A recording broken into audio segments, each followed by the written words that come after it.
মসজিদের শ্রদ্ধেয় ইমাম সাহেব, সম্মানিত মুসাল্লিবৃন্দ, আসসালামু আলাইকুম ওয়া রাহমাতুল্লাহি ওয়া বারাকাতুহু। আমরা আল্লাহ তাআলার দরবারে শুকরিয়া আদায় করছি। আলহামদুলিল্লাহ, আলহামদুলিল্লাহ, আলহামদুলিল্লাহ। যে মহান মুনিব রব আমাদেরকে দীর্ঘ একটি সপ্তাহ অসুস্থ রেখে আবারও মসজিদে আসার জন্য সুযোগ করে দিয়েছেন, সেজন্য আমরা আবার শুকরিয়া আদায় করছি। আলহামদুলিল্লাহ। ধারাবাহিক আমরা আলোচনা শুনতেছিলাম। গত জুমায় আমরা আলোচনা শুরু করেছি সূরাতুল ইখলাস এর উপরে। একটি শব্দের উপরে আলোচনা হয়েছিল গত জুমায়।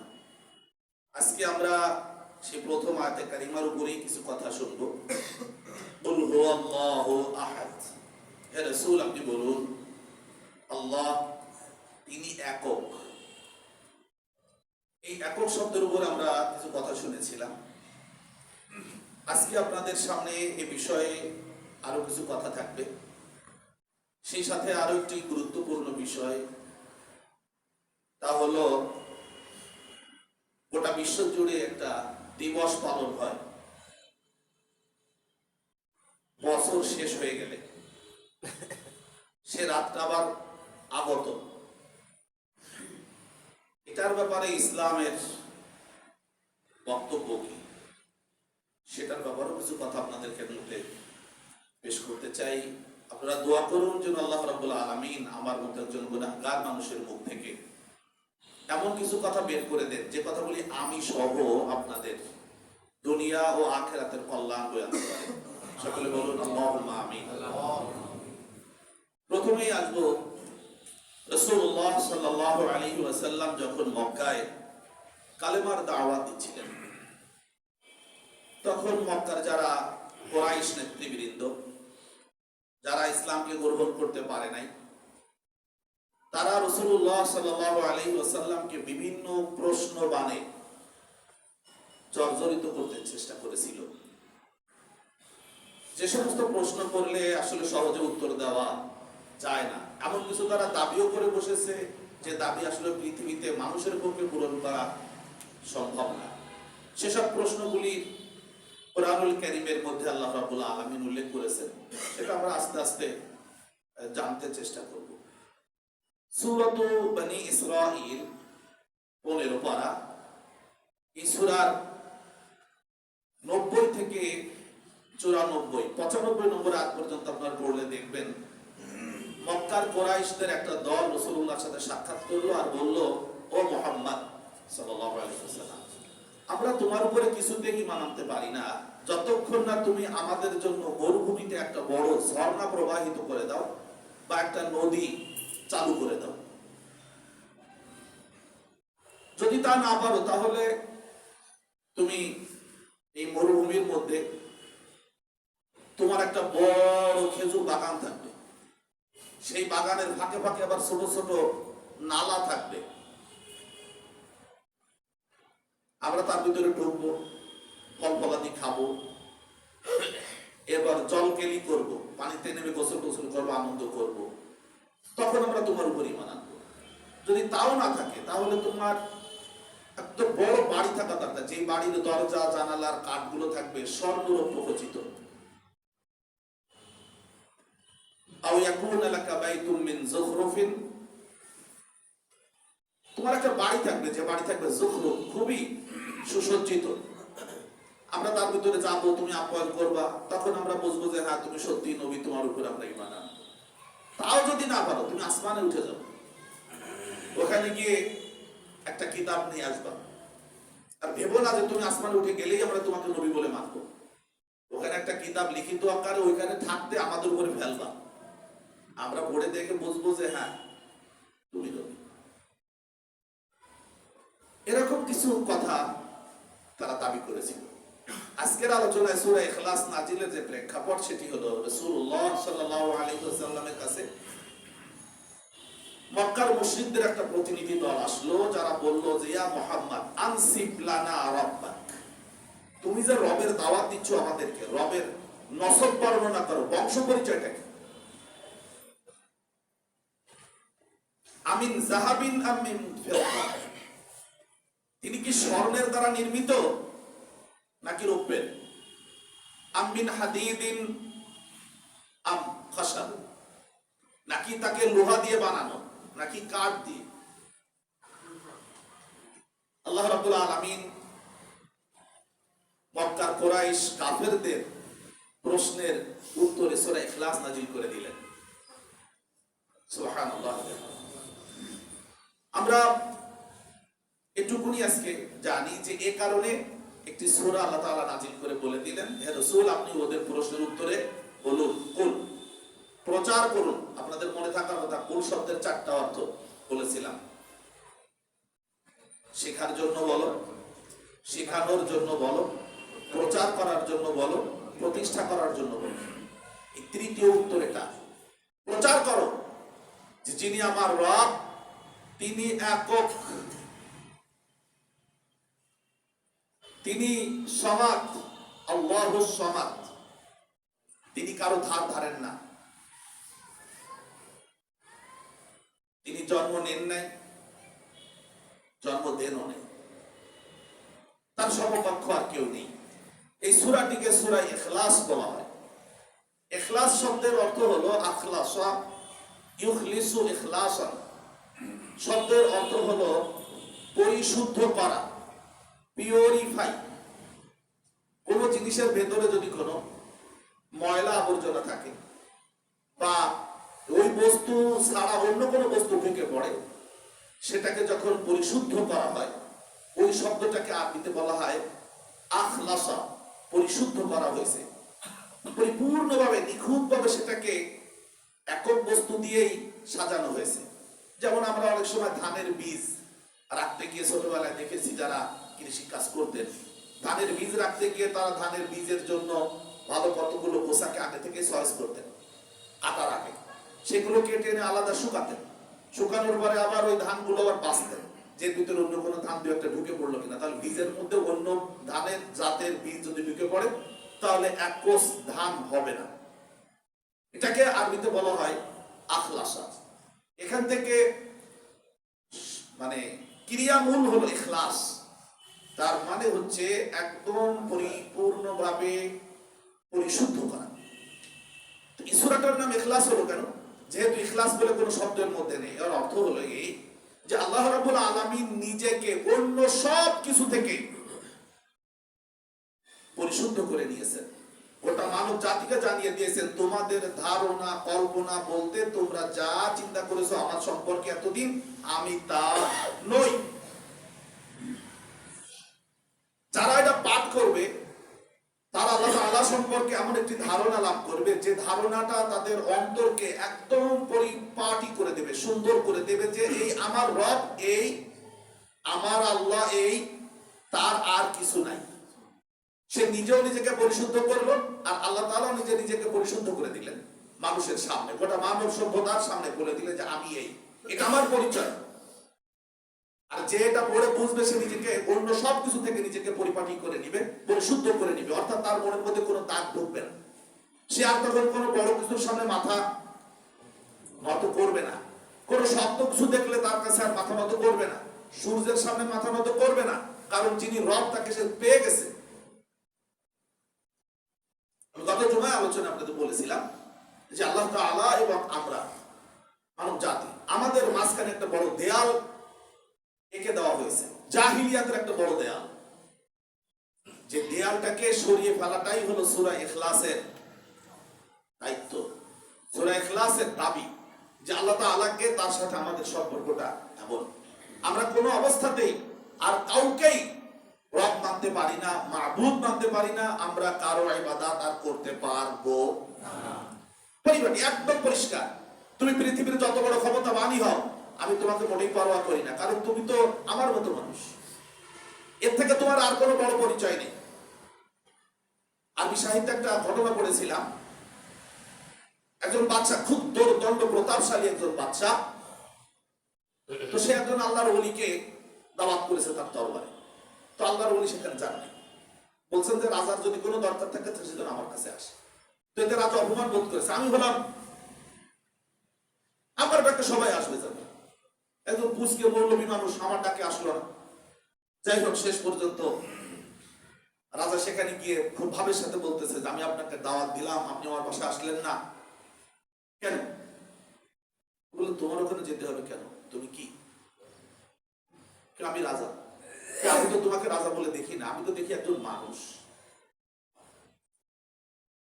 যেই মানুষটির জীবনের সূচনা হলো নোতফা, মাবদাউকা নোতফা ওয়া মাআখারুকা জিফা ওয়া তাহমিলু বাইনা যালিকা আযারা। তিনটা বাক্য বলেছেন তিনি বললেন যে তোমার জীবনের সূচনা হলো নোতফা, শুক্রাণু দিয়ে তোমার জন্মের সূচনা, আমারও তাই। মাআখারুকা জিফা, তোমার আখের, তোমার জীবনের শেষ পরিণতি হলো তুমি একটি লাশ। জিফাতুন মানে লাশ।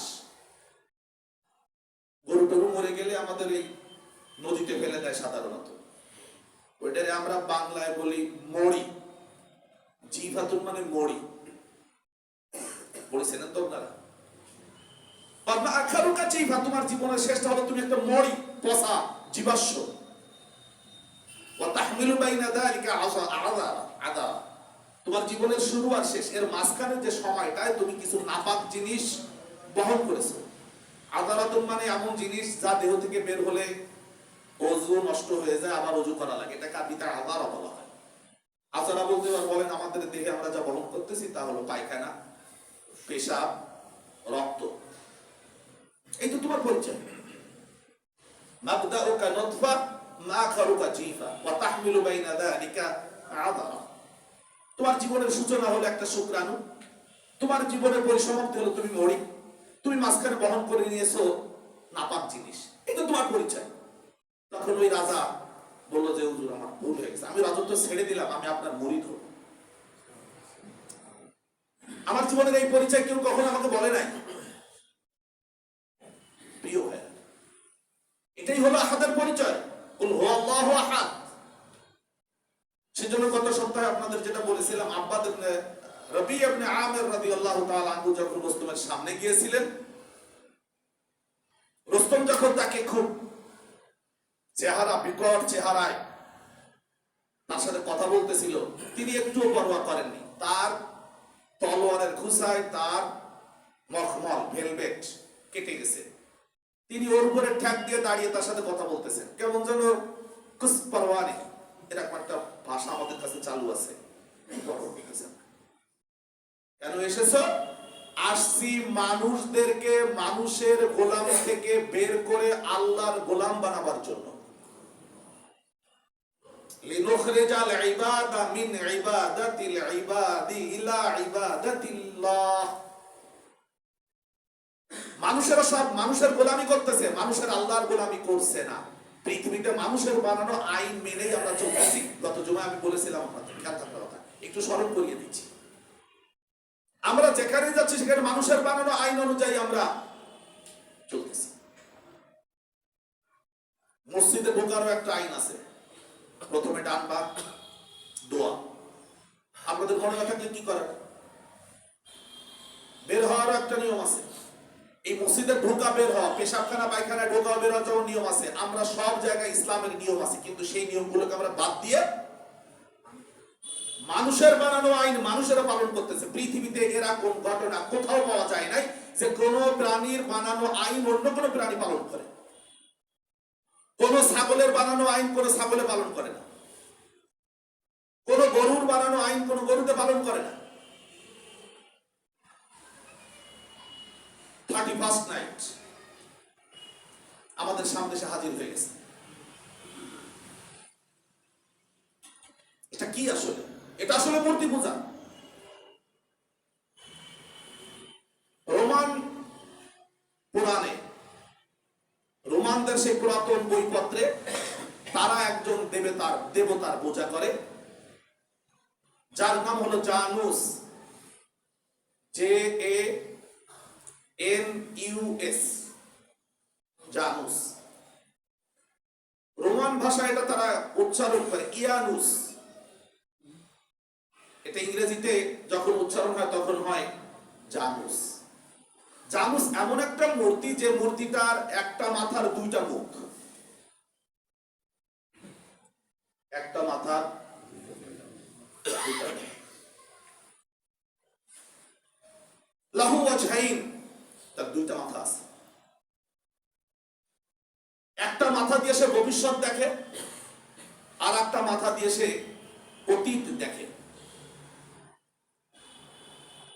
রোমানরা তারা যে কোনো কাজ করতে গিয়ে, বিয়ে, শাদী, ব্যবসা বাণিজ্য, জমি কেনা, লেখাপড়া, যত কাজ করতো সব কাজ করার আগে তারা জানুসের কাছে গিয়ে ভিক্ষা করতো। জানুস, তুমি সামনে পেছনে সব দেখতে পাও, সামনেও দেখতে পাও,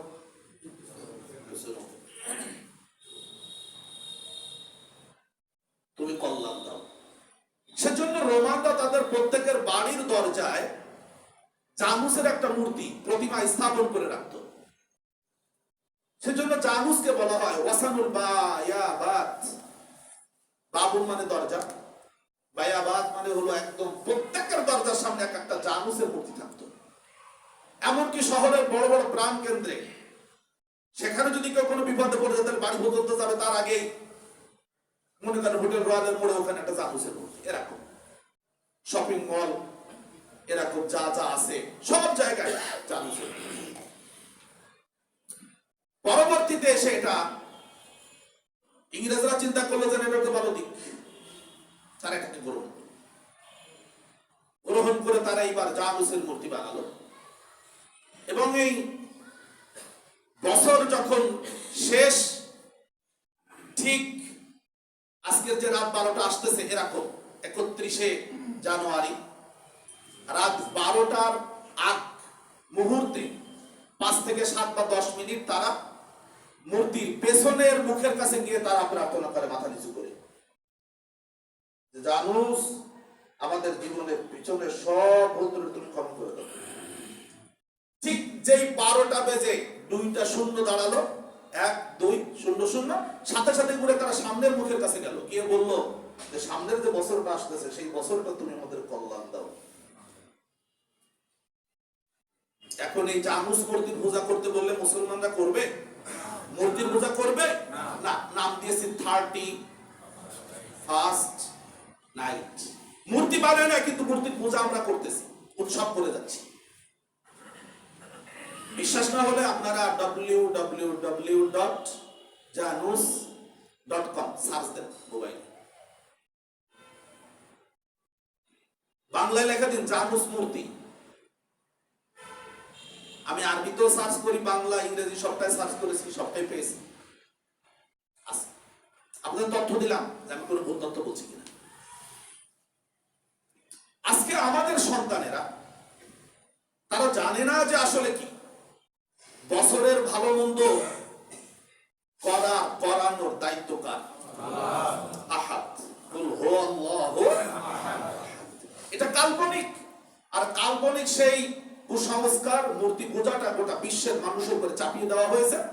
আর আমাদের দেশে এক একজন বড় বড় দায়িত্বশীলরা কখনো কখনো থাকে, তারা এক একজন এনে এক একটা আমাদের উপরে চাপিয়ে দেয়। 14ই ফেব্রুয়ারি এটা ছিল না বাংলাদেশে। আমাদের ছোটবেলায় 81-82 সালে যখন 6-7-এ পড়তাম, তখন কখনো শুনিনি যে এই দিনটা পালন হয়। এই 20-25 বছরের মতো হচ্ছে চমকালো ভাবে এটা পালন হচ্ছে। যিনি বাংলাদেশে আমদানি করেছিলেন তিনি একটা সাক্ষাৎকারে খুব গর্বের সাথে বলতেছেন, এটা আমাদের দেশে ছিল না, যুবক যুবতীরা এটা জানতো না, আমি এটা প্রথম উদ্বোধন করলাম।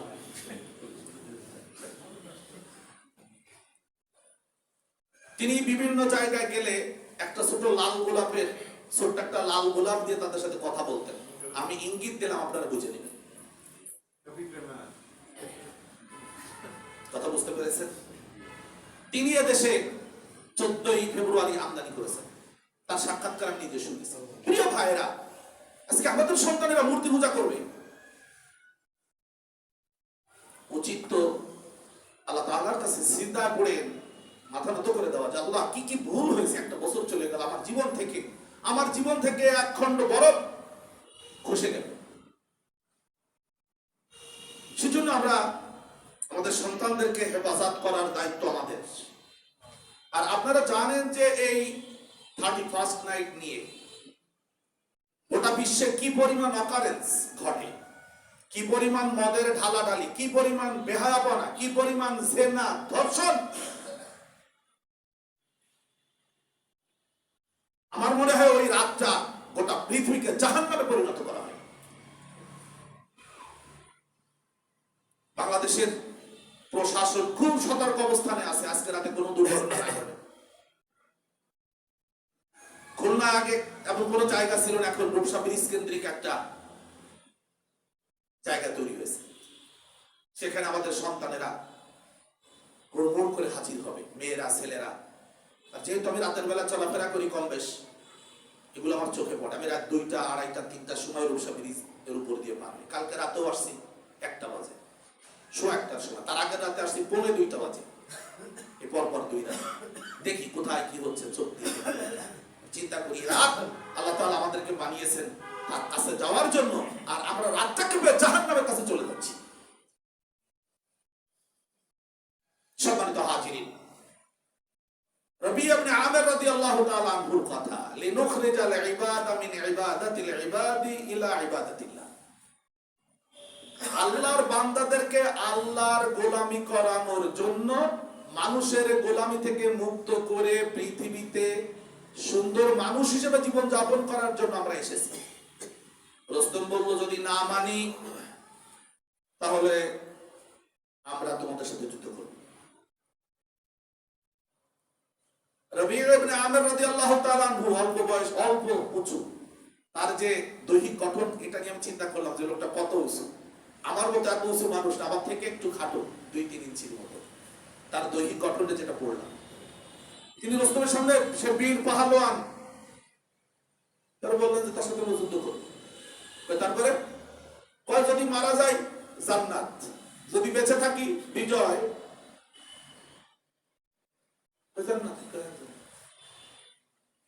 প্রিয় ভাইরা, এই একত্ববাদ, এটাই হলো তাওহীদ। এটার নাম সূরাতুত তাওহীদ বলেছিলাম। কেন? গোটা বিশ্বের সব জায়গায় এক আল্লাহ ছাড়া আর কেউ কোনো কিছু করতে পারে না। আমা তাসকুতু মিন ওয়ারাকাতিন ইল্লা ইয়ালামুহা, একটা গাছের পাতাও নড়ে না যার ইলম ছাড়া, যার হুকুম ছাড়া। আমি আরেকজনকে হুকুমদাতা মানি কি করে? কি করে মানি আমরা আরেকজনকে হুকুমদাতা? আরেকজনকে আমরা মহাবিচারক মানি কি করে? খুলনা শহরের একজন ব্যাংকের উচ্চপদস্থ কর্মকর্তা, তিনি খুলনা অঞ্চলের বড়, তাদের নামে লেখা থেকে মহাব্যবস্থাপক।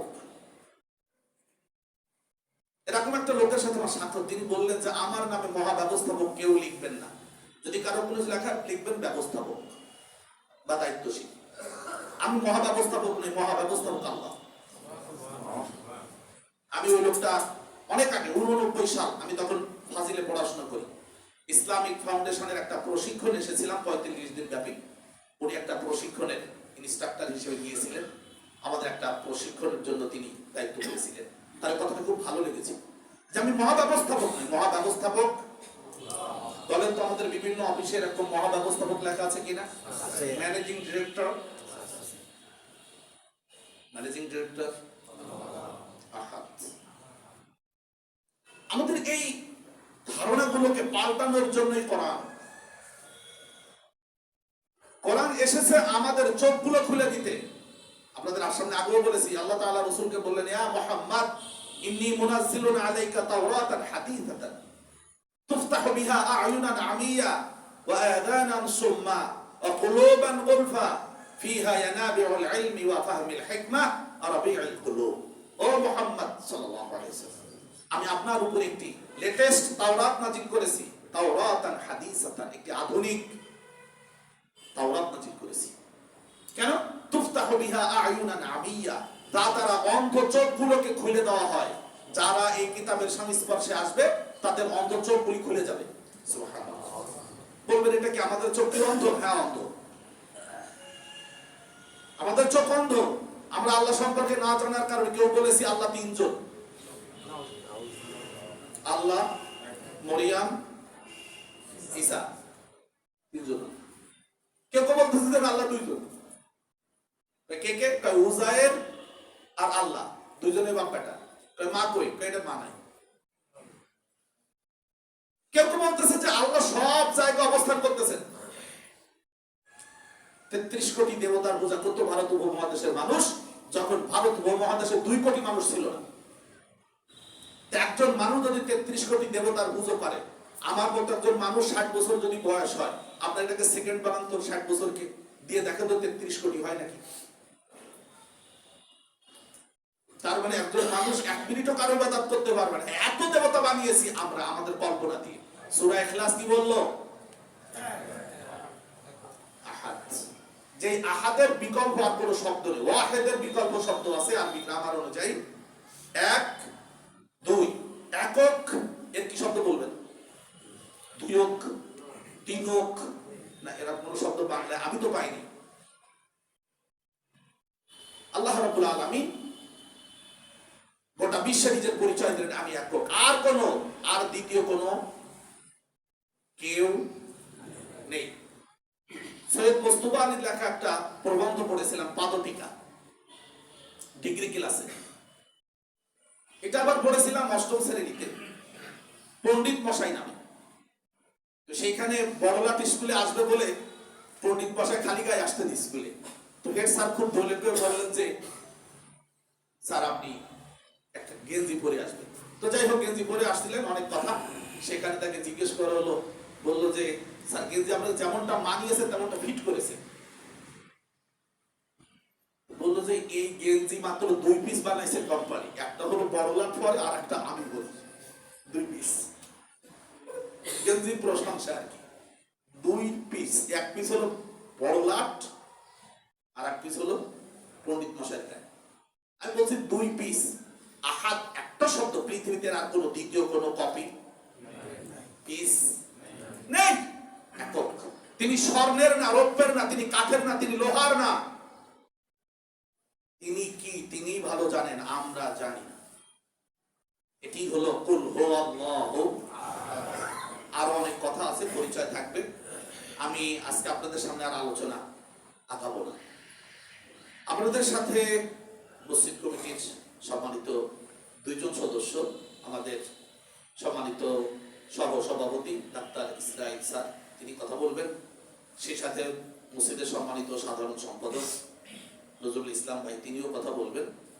সেটি হলো ওনারা গত জুমায় ঢাকাতে ছিলেন, মসজিদের একটা বিষয়কে সামনে নিয়ে।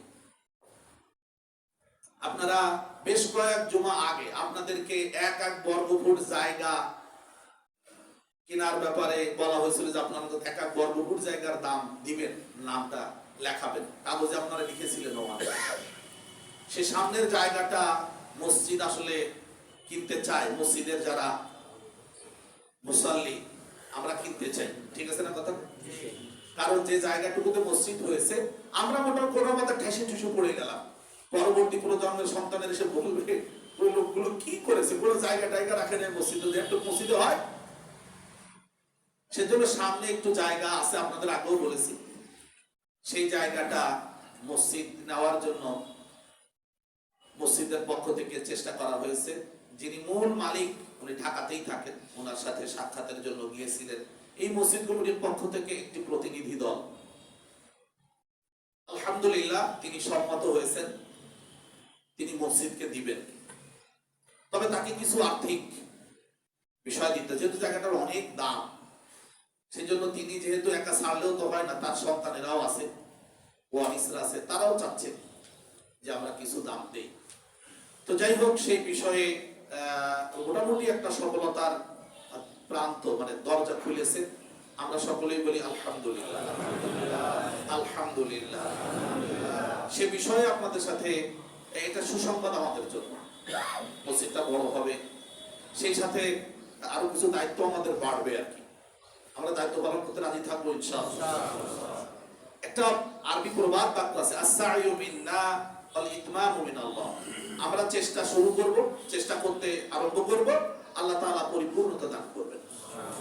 আর মসজিদ আল্লাহর ঘর, এটা যে কিভাবে পরিপূর্ণ করে দিবেন আল্লাহ তাআলা, সেটা আল্লাহ তাআলা নিজের হস্তে, আমাদের দায়িত্বে। আল্লাহ তাআলা বলে দিবেন যে হ্যাঁ সহজ, যা করে দিলাম। আমরা তাহলে আল্লাহ তাআলার উপরে সেই আস্থা রাখি, সে কারণেই তো আমরা সূরা ইখলাসের তাফসীর শুনতেছি। আহাদ, তিনি সব পারেন, আমরা কিচ্ছু পারি না। তিনি সব পারেন, আমরা কিছু পারি না। এটা আমি নিজেও প্রমাণ করেছি, আমরা কিছুই পারি না। আমি একটা মনে করি সেটা করবো, পরে দেখলাম যে এটা না, এইটা, পরে দেখলাম যে ওইটার মধ্যেই কল্যাণ বেশি। আলহামদুলিল্লাহ। যাই হোক, আমি জুমার সময় বেশি সময় আপনাদের যেন খাপন না হয়, সেজন্য আমি নজরুল ভাই এবং আমাদের সৈয়দ স্যার দুজনকে কথা বলার জন্য আহ্বান জানাচ্ছি। আপনারা দুজনেই আসবেন, দুজনে কিছু কথা। আপনারা কি করে আসলেন ঢাকা থেকে? আমরা অধীর আগ্রহে ছিলাম। গত জুমায় আমি কিছু বলতে গিয়েও বলি যে দেখি কি রেজাল্ট হয়। যাই হোক, ওনারা আপনাদের সাথে কথা বলবেন, আমি আহ্বান জানাচ্ছি। জি,